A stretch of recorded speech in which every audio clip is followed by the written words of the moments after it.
future arrives, it'll happen here, on a fragile bauble I've come to know as Earth. But my hair looks fucking shit. Russia. It's the first time we've mentioned it in this series, but it's been there all along. At the start of the 20th century, Russia was a vast empire. The top Russian was called Tsar Nicholas. He was allowed to rule the country like a dictator, which I've been advised to say isn't how Russia works today. The masses toil for pennies, while a tiny elite grow rich. One man who thought it was ein load of Scheiße was German thinker Karl Marx. It's hard to tell, but if you look closely at this photograph, you might notice he had a beard.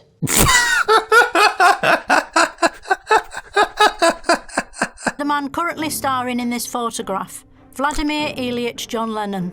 Lenin imagined a world with no possessions. What was the Soviet Onion? You probably mean the Soviet Union. No, it's onion. I saw it on a bit of paper earlier. It's probably been misspelt, or you can't read very well. Hey, let's talk about ABBA again, huh? I think you're mansplaining a bit. Can we stick to the topic of the Soviet Onion, please? Okay. What exactly was it? If you want to talk about sort of Russian Soviet vegetables, we can. I mean, it was a deeply agrarian country. How come you know so much about vegetables? Have you got an allotment? In 1924, Lennon left the band. The animosity between East and West deepened. Terrible atmosphere of mistrust, like I had with my ex when I saw he had 28 missed calls from a contact he'd labelled Claudia Tits on his phone. He claimed she was just a rep from Fitness First. Well, I'm sorry, Sean. I didn't buy it then and I don't buy it now.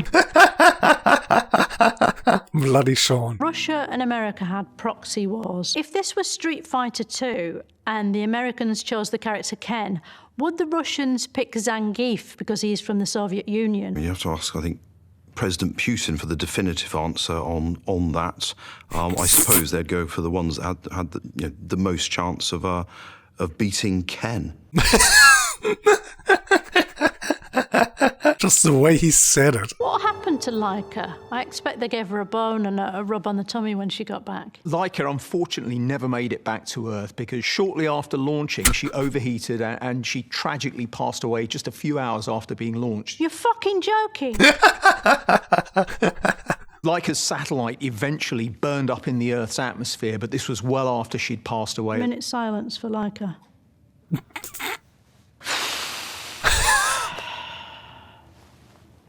There's a dead dog in space. No, it burned.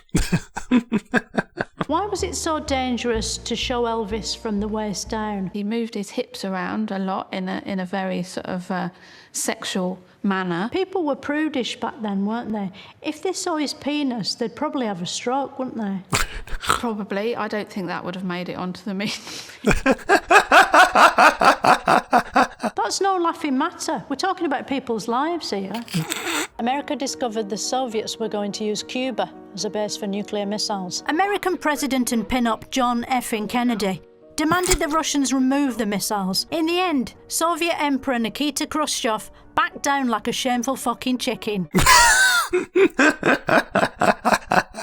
It's ironic that he was so concerned about Cuban missiles when it was a gun in Texas he should have been worried about. I bet he was kicking himself after he was shot. Having dodged Armageddon, the world was hungry for change. The Rolling Stones were huge in the 1960s. Would it be fair to say they were the Beatles of their day? Meanwhile, the space race was still being run. NASA had spent billions of dollars developing a rocket powerful enough to reach the moon. On board were Neil Armstrong, Alan Alda. The global audience must have been genuinely astounded by the appalling picture quality, which was terrible even for the time. Looks like they've flown to the blur dimension to intercept a smudge. A lot of people on the internet say the moon landings were faked. They are completely wrong. No historian has ever questioned the reality of Project Apollo because not one piece of so-called evidence that the conspiracy theorists put forward. Oh, this guy's in on it. Just listen to him. He's way too aggressive. What makes you think the moon isn't real, though, Philomena? It isn't. I don't know if you've done your own research. Addressing her with her name. When the Earth rotates, then we have a period of dark that we call nighttime. Wake up! It's all in the video. They just What make us video? think the moon is real. Babies haven't been indoctrinated yet. They know there's no such thing as night. That's why they wake up screaming. Right, let's move on.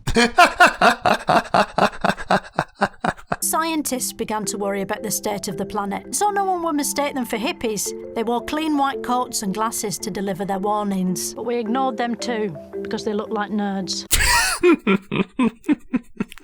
Capitalism had won, with financial markets embracing globalisation to the toe-tapping sound of Belgian techno anthem, Pump Up the Jam. Pump up the jam, pump it up while your feet are... Yeah, sure. Steve Jobs died before he could witness Apple's success, apart from the first few $100 billion. He made Apple engineers promise to change the iPhone's headphone jack every 3 years, then uploaded himself to the cloud. How do we know we're not in a simulation? If this is a simulation, why is the computer making me ask you this? Do I exist at all? Why is this happening? Why isn't it just me eating a chocolate eclair in a loop, like in a GIF? Are people in looping GIFs caught in a simulation? Where do wasps fit in? What? Will computers learn to delete us? And if they do, how will we get ourselves out of the recycle bin? Just climb on each other's shoulders. The last ones are fucked. Okay, that was great. We've got that for a minute. Yeah? Yeah, thumbs up. Thanks. Is that it? So are you sure you can actually make it look like I've been to these places?